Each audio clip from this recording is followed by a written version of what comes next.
ढीला बैठ थोड़ा सा पीछे थोड़ा सा पीछे हाँ अब क्या करना है इसके ना पैर नहीं लगना चाहिए इसके पैर नहीं लगना चाहिए ऐसे करना है देखो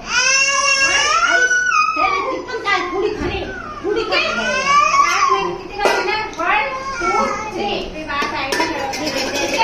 यहाँ से स्टार्ट करो क्या नाम है हाँ पहले इतना से स्टार्ट करते हैं चलो करो 1 2 3 साइड हो जाओ अब दादी दादी चलो करो 1 2 3 वेरी गुड अब पानी की बारी है पानी लो इधर आओ यहाँ से जंप करो हाँ जंप करो हाँ चलो कूदो कूदना है हाँ अब वापिस जाओ यहाँ से कूद के वापिस जाओ इधर यहाँ से कूद के वापिस इधर जाओ कूद के जाना कूद के कैसे ऐसे ऐसे आया अब इधर की टर्न 1 2 3 वेरी गुड अब अल्फी की टर्न 1 2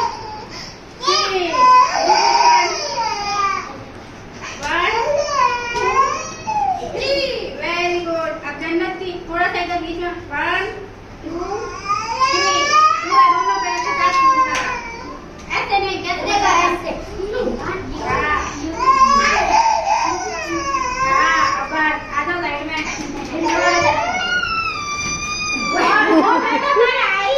क्यों नहीं खिला रहे हो 1 2 3